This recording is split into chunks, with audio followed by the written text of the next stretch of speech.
in, everybody. I'm Devon O'Day. It's time for Dreamcasters. Hello, Bill Cinque. Hello, coming to you live from Los Angeles, California, the entertainment capital of the world. Good morning, everybody. This is December 5th, Tuesday, December 5th. I know some of you sometimes watch it after the show has been archived or you watch it a little later on.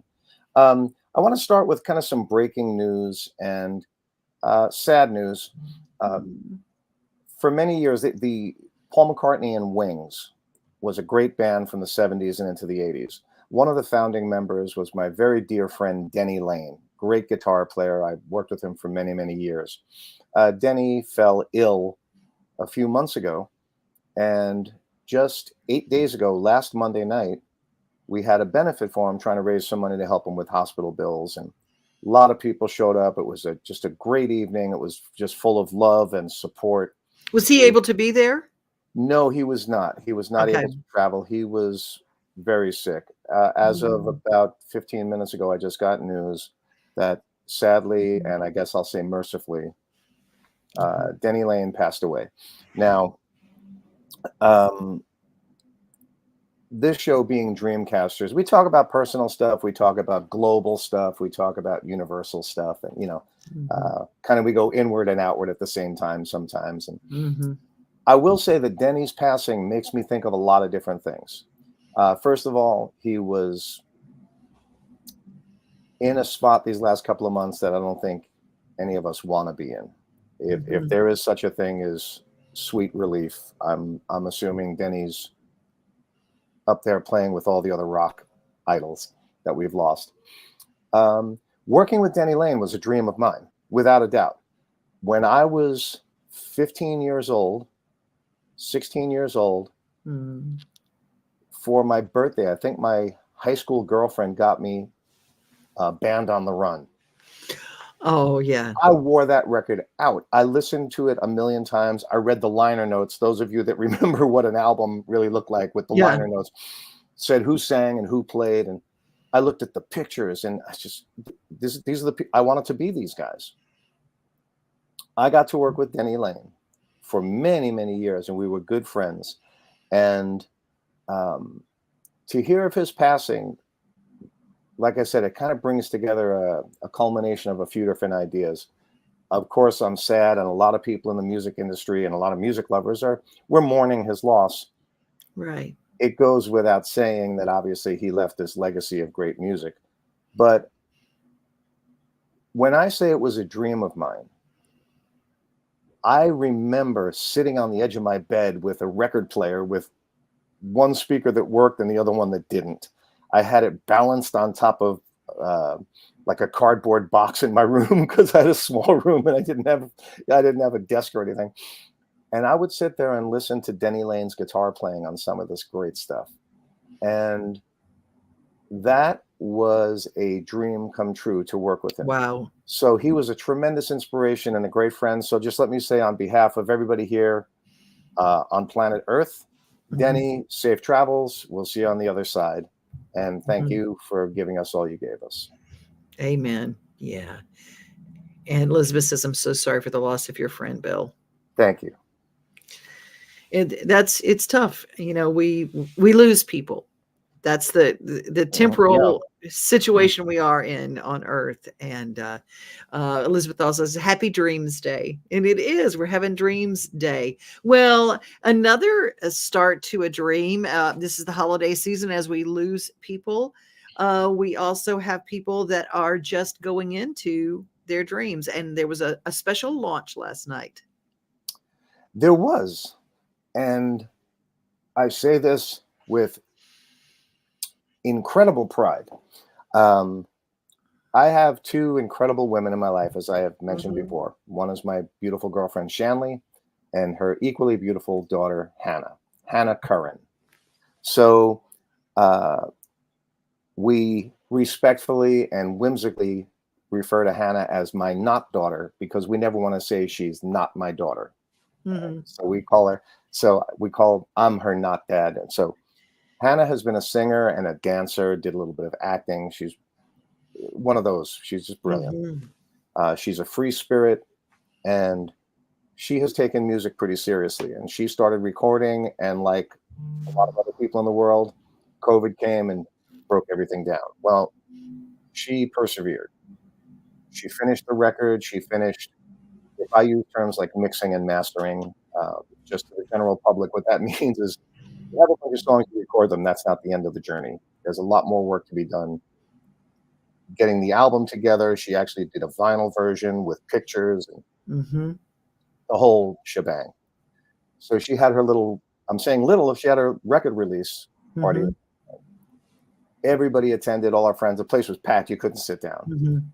Small place. She played live by herself. And everybody was under the assumption, maybe the presumption that, well, I'm going to come in and play guitar, or I'm going to bring my friends in and we're going to put a band together. And Hannah very politely said, no, I want to do this on my own. I'm going to stand and fall on my own. She was spectacular. Place went nuts. People are crying. People are clapping. And I was looking at that and I kept thinking, for her, this is a dream. There's no doubt about that. If you would have seen her whole family, her grandfather, her best friends from junior high school, it was their dream to see her. Wow. Right? So putting the whole thing together was just an amazing thing. And to see somebody get up there and just talk about delivering. I mean, we're not talking about playing Beatles songs or Johnny B. Good, where everybody knows they can sing along. This is you singing your personal stuff by yourself, playing it yourself, selling it yourself. And I will give a tip of the hat to my dear not daughter, Hannah Curran, with a little help from Trouble the Wonder Cat, who was wandering around on the back here. If you get the chance to look her up, I think she's on Spotify and all the regular platforms, but it's a beautiful record and she did such a great job. And we're all very proud of her and her dream. I love that. I love that we're sharing people who are having their dreams and they are reaching them. And if you've got something that you've accomplished, and it doesn't have to be music, it could be art, it could be a new business. I spoke with my favorite entrepreneur, Mark Cleveland, here in Nashville recently. I got to see him on Saturday, and he's always got something that he's working on, and and he asked me the question, he says, what are you doing for your spirit? And that was the best question I'd been asked in years. And I get asked interview questions and stuff like that all the time. What are you doing for your spirit? And I told him about this children's project that I have in the works, that it's been kind of percolating for a while. And I want to do things for kids. Do I have kids? No, but I want to do a project because I think that my voice lends itself to Glinda the Good Witch kind of a delivery. Sure. Oh, yeah. Yeah. I said, you know what? I'm a blue crayon. I'm going to be that. And I finally have grown into the, fairy song mother kind of aspect of who I am. And so, and he was just like, oh, I love that idea. I love that idea. And he's working on a mass transit way to save energy and save time and save money traveling in Nashville, because it's a number one on the list of hard to navigate traffic areas in the world. Now we are number one worst traffic ever. And so he's got a big dream, and it has nothing to do. Oh, it absolutely does, Devon. Well, thank you. I am Glinda the Good Witch. But now I wanted to take a look into, we're going into the holidays. We're going to have some vacation time. And I've heard a lot of people say, oh, I'm not even going to think about work. Well, our dreams should not be on the level. Even if your dream makes you money, your dream shouldn't be your work. It shouldn't be that. It should be that place where it's a project. It's something that feeds your spirit. Like, what are you doing for your spirit? That should be your dreams. And I want to talk about your vacation time, your downtime during the holidays, and how to use that time to really put some wind beneath your dreams. Bill, what do you do to keep your dreams alive in your downtime? I mean, what's something that doesn't look like you're pursuing your dream, but it's how you think? There's one thing that I've been doing for a long time, and that's writing, because I am pitching a couple of scripts these days, which I know is entertainment based. But I'm glad you asked, because maybe our audience can help me with this one. And this is very serious. I mean, it's not gravity serious, but it's my downtime. Much like you, I'm always thinking. Even I'm watching television, but I'm writing a song in my head, or I'm learning stuff. I'm learning new music for a new show. Besides all that, I have been promising myself for a long time that I'm going to start cooking. And when I say cooking, I mean as really from the ground up. I mean, I don't know how to cook anything. I'm really falling in love with the idea of cooking more. So far, I do spaghetti and meatballs. I do like baked chicken, and I make a salad or something. If your audience wants to get involved, if the audience here wants to get involved, by all means, give me a couple of ideas. You don't have to post a recipe, but in the next couple of weeks, start throwing stuff out. Write in and tell us what you think I should try to cook. And I'll try it, and I'll experiment on my family. And if there are any survivors, I'll come back on Tuesday and tell you what I'm doing. Because when I say it's a dream, I think this show probably woke me up to a couple of dreams, because for the most part, I probably live a dream. I'm the luckiest person on the planet to do what I do for as long as I've been doing it, just playing music. But the idea of me taking my own hands and cracking eggs and making a sauce and slicing tomatoes and stuff, I'm getting excited just talking about it. I really do. I don't get that way about fixing a car or painting a house. I'm not good with that stuff. I can't wait to get into cooking, and that's really going to start tomorrow. We're doing my day is kind of busy today, so my downtime will be me probably reading a cookbook for the first time in my life and looking up recipes. And I'm really excited about that. So that's going to be one of the things that I do in my quote unquote downtime. Well, one of the cool things, I mean, I really support that. I think that's really wonderful. And I think using our downtime to start something new and to create something new, I think that's fantastic, Bill. Yeah. And YouTube is just a source of, there are people in there showing you how to do certain recipes, but it's like 12 minutes. Yeah. On YouTube, just like 12 minutes. And then you've got the recipe there, but you kind of get it all prepped, and then you kind of watch them do it, and you can do it in real time. I've done that on the micro scale. I'll take all the good advice I can get from you and our audience and YouTube. Elizabeth says, "How fun! What a great way to take active steps toward learning to cook." I love that.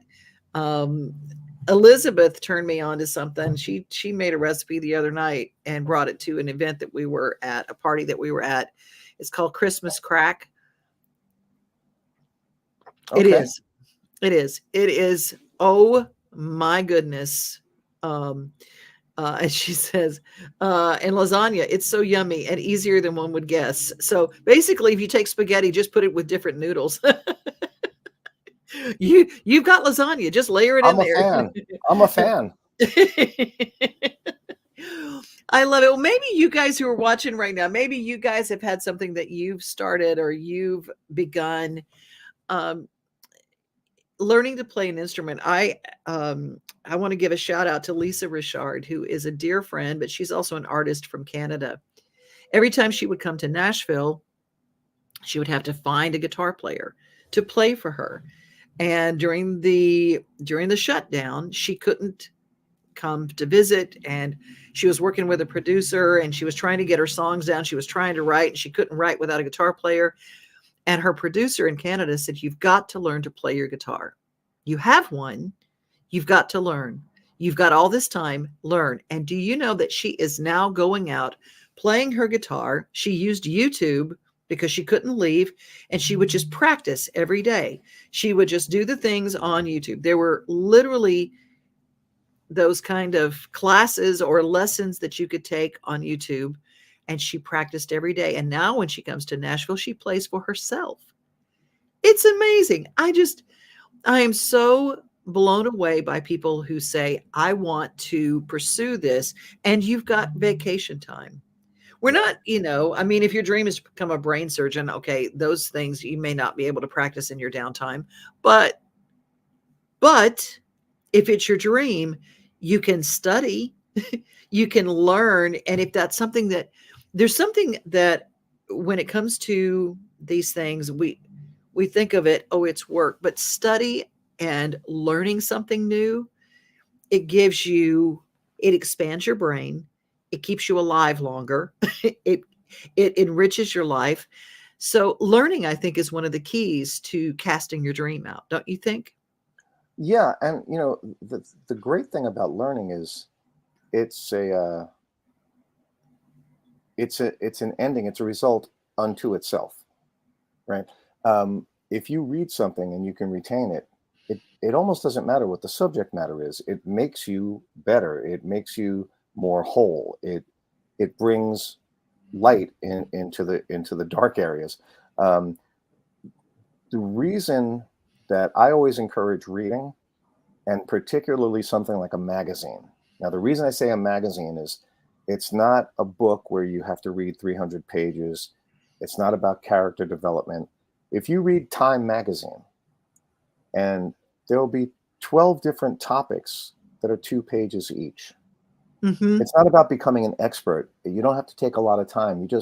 You read about what happened, a little bit of politics, a little bit of fashion, a little bit of cooking, something about the newest cars that come out. That doesn't mean you want to be an auto mechanic, but you drive a car, Yeah. And it just gives you a little, these are the things that spark your imagination. These are the things that spark your creativity. And so, sometimes we've talked about this before. Sometimes definitions get you in trouble. If you define yourself as a musician, does that mean I'm only going to read music magazines? If you're just a baker, does that mean you're only going to do that? No, you're going to, you can expand as a human being every day. You can broaden your horizons. And that's why I always look at like magazines. I love magazines because I get a lot of information in a very short time. Right. That's a really good point. That's a really good point. And you think, well, do I need to subscribe to a magazine, or do I need to go get the magazine? No, there are libraries. Mm-hmm. No, there are digital versions of magazines. My gosh, there's enough that you could read or study. I call myself, when I learn, I love YouTube University, and I try to learn something new, and I go, how to, and then I finish that sentence. Yeah. How to, and then I learn things. I put my own oil in my truck. Okay. I put my own antifreeze in my truck. I learned literally. I went to a YouTube video about my Ford F-150 and figured out that and said, okay, I'm going to learn this. Right. And so again, it's not that your dream is to be a car mechanic. Mm-mm. Your dream is to be in a little more control of your own life, where you don't have to run down the street just to put oil in the car. You can do it yourself. And these are the things that if you look at that in the big picture without really overanalyzing this, these are all the things. The more you can do on your own, the more time you have, the more clarity you have. If you know how much of a headache it is to drop your car off at the mechanic and it's going to be there for 6 hours, the job doesn't take 6 hours. He just has 5 people in front of you, right? Mm-hmm. If you can do that on your own, in your own driveway, at the curb, in a half hour, you've got the whole day to do the other stuff you need to do. And so, it's, if somebody's watching the show and they say, wait a minute, you mean changing my own antifreeze will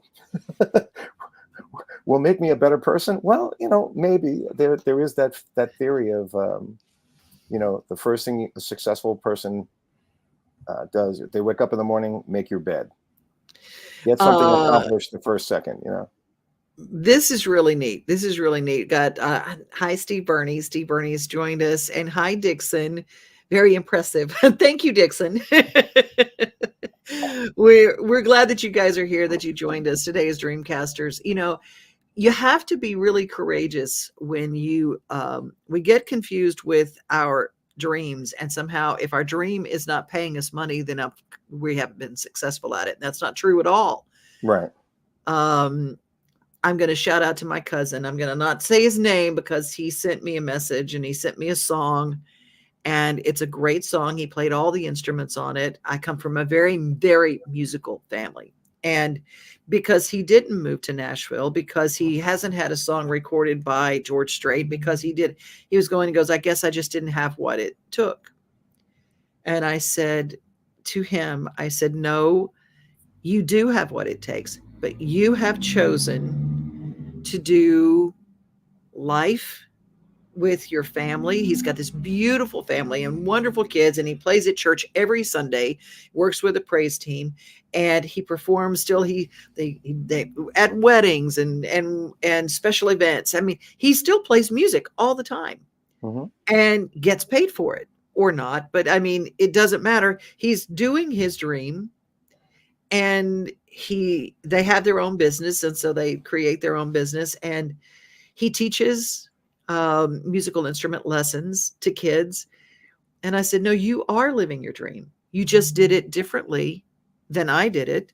I said, oddly enough, I said, my dream was to have children and have a family and all that. But my dream took me in a different direction. And I said, dreams don't get quantified like that. And he said, well, thank you for that new perspective. Because he said, because I wouldn't trade that family part for anything in the world. And I said, but you might have had to. Exactly. Yeah. I've said this before to all my Star Trek friends out there. I am not a Trekkie at all, but I will always quote this. It was one of the greatest quotes from the original, series in 1967, when Captain Kirk says, look, there are a million things in this world that you can have, and a million things that you can't have. And it's just up to you to figure that out. People that convince themselves they can't get anywhere and they can't have anything, you're wrong. You can have a million things. There's a million that you can't have. And it's just up to you. And when I hear about your cousin and you say beautiful family and playing music, I go, well, you can stop right there. That sounds pretty good. We've also said your favorite phrase is, dreams don't have expiration dates. Dreams sometimes come out of nowhere. I mean, we've talked a lot about my hypnosis practice on this show. If you would have told me 20 years ago that I was going to be a hypnotist, I would have laughed. And if you would have told me that I would have enjoyed it, I would have laughed. And if on top of all of that, you would have said that I would actually get paid to do it, that would be ridiculous. I had no idea how much I would love it. I absolutely love it. And so for those of you out there that are finding your way, I got news for you. We are all finding our way, right? There's nobody, none of us have all the answers. And to have a show like this called Dreamcasters always brings us back to the title, because really, I'm watching myself on camera smile when I'm thinking about the prospect of really getting myself into cooking. And I used to laugh at my sisters who all cooked, what do you mean you have a favorite frying pan? I don't understand that, but now I do, right? I have this, I genuinely feel myself getting excited and elevated about the thought of pursuing something that is absolutely outside of my comfort zone. And I'm going to burn a couple of things, I'm not going to defrost something fast enough. I'm going to make my mistakes, but I'm looking forward to it. And that is where you have to settle into the fact that I'm going to enjoy the process. It's the journey. Yeah. It's the journey, not the destination always, because that's where all the good stuff comes from. It always hurts my heart when I ask someone what their dreams were or are, what their dreams are, because as long as we're breathing air, we've got dreams. And when they say, I don't have one, If you don't have one, you need to spend some more time with yourself. Yes. And figure out what things you have not done with your days. What do you want to do? And how do you do more of that? I ask Fran. Fran is in her late 80s now. Fran drives a red sports car like a bat out of Hades. She just is, she's got a personalized license plate and she is grooving and she is moving and get out of her way. I said, Fran, what is your secret to longevity, to living a long life? And she says, find out what you like to do and do it all the time. Yeah. And when you think about how simplistic that is, Mm-hmm. that's the brilliance of it. That's the genius of it. It really is.